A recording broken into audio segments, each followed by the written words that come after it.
नमस्कार, आपके साथ मैं हूं साक्षी जोशी। भगवान भोलेनाथ के कई रहस्यों के बारे में आपने सुना होगा, कई मान्यताओं के बारे में जाना होगा, लेकिन आज हम शिव के विज्ञान की बात करेंगे। ऐसे विज्ञान के बारे में आपको बताएंगे जो इससे पहले ना आपने सुना होगा ना देखा होगा। वैसे तो शिव के हजारों मंदिर हैं, लेकिन देश में 8 ऐसे बड़े मंदिर हैं जो एक सीधी लकीर में है, आसपास भी नहीं। पहला उत्तर में है तो आखिरी दक्षिण में। इन मंदिरों की विज्ञान को बहुत बड़ी चुनौती है कि आखिर एक सीधी लाइन में ये 8 धाम कैसे बनाए गए।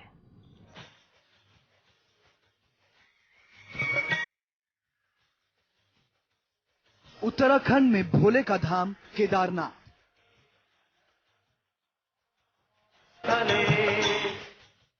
तेलंगाना का कलेश्वरा मंदिर, आंध्र प्रदेश का श्री कालाहस्ती मंदिर, तमिलनाडु का एकेम्बरेश्वरर मंदिर, तमिलनाडु का जम्बुकेश्वरा मंदिर, तमिलनाडु का अन्नामलैया मंदिर, तमिलनाडु का ही नटराजा मंदिर और तमिलनाडु का ही रामेश्वरम मंदिर। जानते हैं देश के इन 8 मंदिरों में क्या एक चीज समान है? ये सारे के सारे भोलेनाथ के बड़े मंदिर हैं। इन मंदिरों का धार्मिक महत्व बहुत ज्यादा है।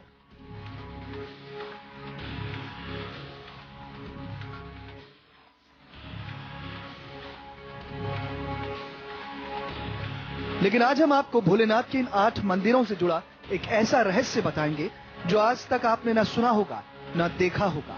ये 8 मंदिर भगवान शिव के धाम हैं, लेकिन इन मंदिरों में एक और चीज समान है, और वो ये कि ये सारे मंदिर एक सीधी लाइन में हैं। मतलब समझने के लिए एक बार इस तस्वीर पर गौर कीजिए।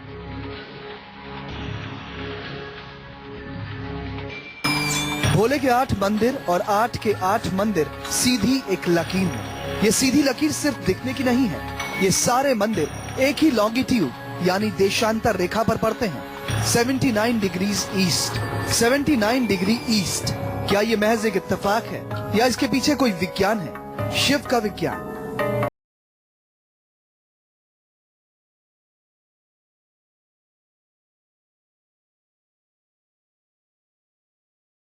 भगवान शिव की हिंदू धर्म में काफी महत्ता है। कहा जाता है कि शिव ने ही इस पूरे ब्रह्मांड की रचना की। इनकी पूजा कई अलग अलग रूपों में की जाती है। भगवान शिव के मंदिर देश के हर हिस्से में मिल जाएंगे, लेकिन इन 8 मंदिरों में कुछ ऐसे मंदिर हैं जिनके बारे में पुराणों में लिखा है। इनके बारे में हिंदू धर्म ग्रंथों में मिल जाएगा।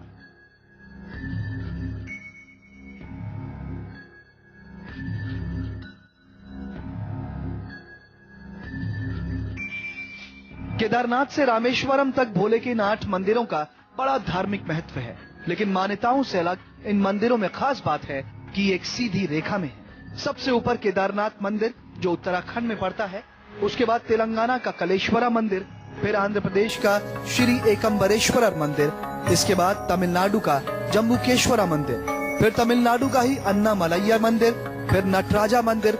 नटराजा मंदिर भी तमिलनाडु में पड़ता है, और आखिर में तमिलनाडु का रामेश्वरम मंदिर।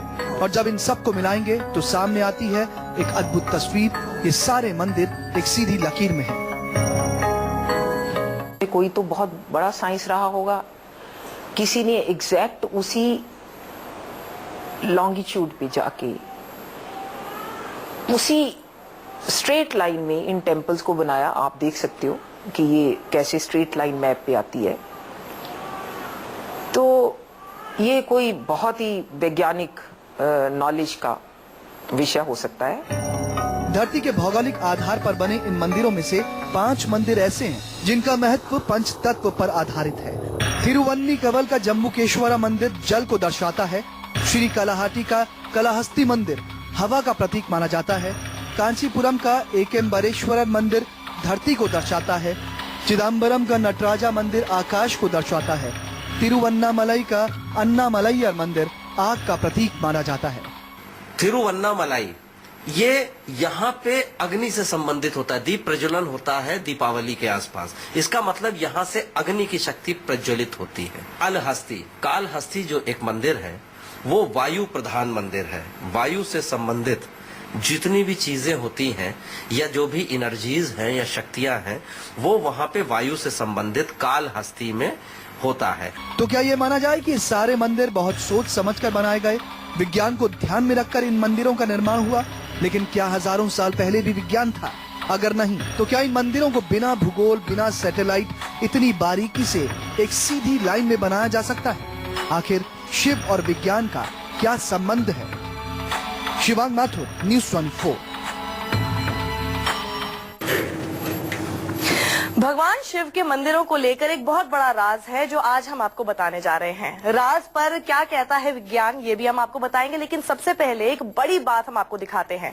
इस वक्त आप भारत का नक्शा मेरे सामने देख रहे हैं। अब आप देखिएगा ये लकीर केदारनाथ मंदिर है उत्तराखंड में, और ये जो सीधी लकीर जा रही है नीचे तक, इस बीच 8 मंदिर शिव भगवान के सिर्फ 79 डिग्री लॉन्गिट्यूड में ही होते हैं। ये बहुत बड़ा राज है। आप देख लीजिए, तेलंगाना हो, आंध्र प्रदेश हो या फिर तमिलनाडु, और सबसे नीचे रामेश्वरम, केदारनाथ और रामेश्वरम के बीच में और जो 6 मंदिर है, सारे के सारे सीधी लाइन में 79 डिग्री लॉन्गिट्यूड पर ही होते हैं। अब ये क्यों है? ये एक बहुत बड़ा राज है। लेकिन आपको ये भी समझ में आ रहा होगा कि जो शिव के मंदिर हैं वो कई 100 साल पुराने हैं, कोई 500 साल पुराना है, कोई 200 साल पुराना है। इतने पुराने वक्त में कभी सैटेलाइट इमेजिंग नहीं होती थी। आखिर ऐसे कैसे मंदिर बना लिए गए एक ही सीध में? ये बहुत बड़ा राज है जिस पर आज हम खुलासा करने की कोशिश कर रहे हैं और समझने की कोशिश कर रहे हैं कि आखिर ऐसा क्या जादू है, आखिर ऐसा क्या तिलिस्म है भगवान शिव के मंदिरों में ही कि एकदम सीधी लाइन में। आप पूरी ज्योग्राफी अगर आप देख लेंगे पूरे भारत की, तो आप देखिए एक एक करके जो आपको मंदिर दिखाई दे रहे हैं। ये जो पूरा फासला है, अगर आप देखेंगे केदारनाथ मंदिर और रामेश्वरम मंदिर के बीच का 2000 किलोमीटर से भी ज्यादा का फासला है।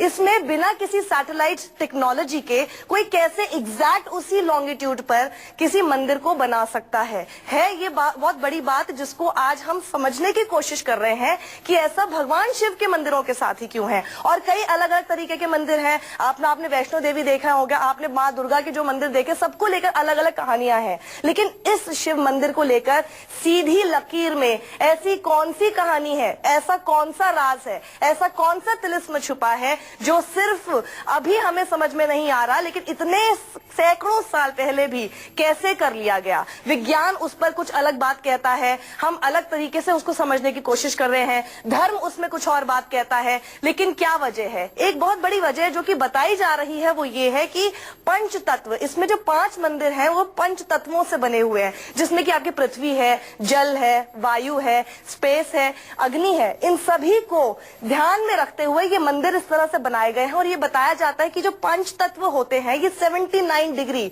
ये जो नंबर है 79 डिग्री, इससे इसका डायरेक्ट कनेक्शन है, कुछ लेना देना है। और इसी वजह से ये जितने मंदिर बनाए गए हैं जो कि पंच तत्व के साथ जुड़े हुए हैं, ये मंदिर 79 डिग्री लॉन्गिट्यूड पर ही बनाना जरूरी थे और उसी तरह से बनाए गए ऐसे समय में जब विज्ञान कुछ भी नहीं था, जब विज्ञान जीरो हुआ करता था। ये बहुत बड़ा राज है, शिव जी का बहुत बड़ा राज है, भगवान शिव का ये बहुत बड़ा तिलिस्म जो हम आज देखना चाहते हैं कि क्यों है, ये हम आपको दिखाने जा रहे हैं। लेकिन साथ ही इस पर विज्ञान क्या कहता है वो भी देख लेते हैं।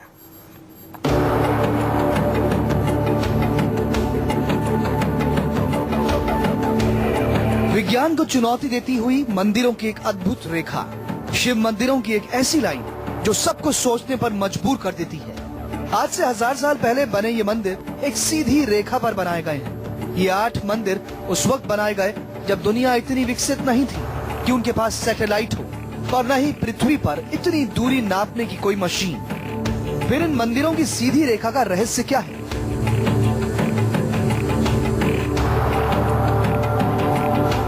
कुछ ज्योतिष मानते हैं कि एक ही लॉन्गिट्यूड यानी 79 डिग्री ईस्ट पर इन मंदिरों का बनना इत्तेफाक नहीं है, इसके पीछे भोले का विज्ञान है। भारतवर्ष में 79 डिग्री 4 मिनट्स ये लॉन्गिट्यूड है।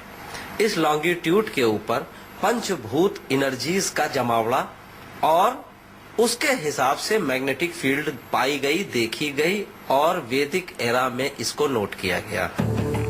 पंचतत्व मतलब जल, वायु, आकाश, पृथ्वी और अग्नि। वैदिक साइंस में ये कहा जाता है कि पंच तत्वों की पांचों शक्तियों की उपासना के लिए एक ही केंद्र है और वो है 79 डिग्री। इसलिए ये मंदिर इसी लाइन पर बनाए गए हैं।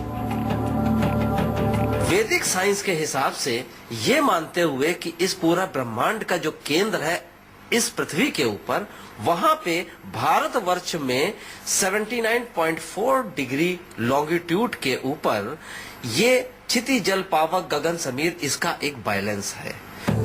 वैदिक साइंस इस पर मुहर लगाता है कि केदारनाथ मंदिर से लेकर रामेश्वरम मंदिर तक जो भी मंदिर हैं, वो वैज्ञानिक स्थिति से बनाए गए हैं। केदारनाथ मंदिर पहाड़ों पर विश्व की सबसे ऊंची चोटी पर्वतमाला पर बना है। वहीं रामेश्वरम मंदिर के लिए कहा जाता है कि वो समुद्र के अंदर शिवलिंग के ऊपर बना हुआ है। कि रामेश्वरम जो पूरा का पूरा आइलैंड है, टापू है, वही शिवलिंग शेप है पानी के नीचे। वैदिक साइंस मानता है कि ये 8 मंदिर विज्ञान की तर्ज पर बनाए गए हैं, लेकिन वैज्ञानिक इस थ्योरी को सिरे से नकारते हैं। उनके मुताबिक न ये कोई पंच तत्व की ताकत है, न ही शिव का विज्ञान। ये सिर्फ इत्तेफाक है, वैज्ञानिक रूप से इसका कोई महत्व नहीं है। कोई और लाइन खींचे उस पे मंदिर ना मिले तब तो ये बात समझ में आती है। हमारे देश में हर 2-2.5 किलोमीटर के ऊपर एक मंदिर है और सब ये दावा करते हैं कि वो प्राचीन काल के मंदिर है। कोई भी लाइन हमारे देश में खींची जाए उसके ऊपर मंदिर मिलेंगे, जिसका मतलब ये हुआ कि साइंस की नजर से ये दावा गलत दावा होगा। इन मंदिरों का निर्माण हजारों साल पहले हुआ था, किसी का 1000 साल पहले तो किसी का 5000 साल पहले। बिना सैटेलाइट की मदद से इन मंदिरों को एक सीधी रेखा में कैसे बनाया होगा, कैसे इन दूरियों को सही मापा गया होगा, इन सवालों का जवाब ढूंढना थोड़ा मुश्किल है। शिवांग माथुर, न्यूज़ 24। यहाँ रुकेंगे छोटे से ब्रेक के लिए। ब्रेक के बाद जल्द हाजिर हो रहे हैं।